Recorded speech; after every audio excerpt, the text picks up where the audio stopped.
BIR nagsasagawa ng surveillance at monitoring sa mga hindi rehistradong online business. Sundan sa ulat ni Claire Lacanilaw.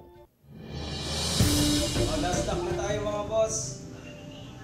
Pamahin green na lang. Kahit mayroon ng tindahan, malaking tulong pa rin daw sa negosyanteng si Josh Carino mula Calasio, Pangasinan ang pagbebenta online o live selling sa kanyang mga produkto. Bukod sa mabilis na makilala ang negosyo, paraan din niya ito upang mabilis na makabenta. Tiniyak naman ng negosyante na kumpleto siya sa dokumento, kabilang na ang kanyang online business. Sa business po namin, ang ginagawa po namin is nagpo-post kami sa page. Ang advantage po nun is mas maraming taong nakakakita kung ano yung binebenta namin, mas mabilis kaming makakahakot ng mga customer. Isa po yun sa advantage para mas makilala. Ngunit ayon sa BIR, may mga ilan pa ring online business ang hindi rehistrado. Nagsasagawa ng mahigpit na surveillance at monitoring ang BIR sa mga online seller na hindi pa nakakapagparehistro. Maaring magmulta o makasuhan ang sinumang online seller na mahuling hindi pa rehistrado. Pag once na napunta na namin sila and na-inform na kailangan mag-register. So mag-iwan kami sa kanila ng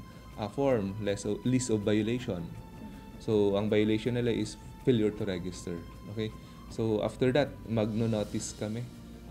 First and then second and final. Pag hindi pa rin po sila nag-register sa amin, ano yung resort namin?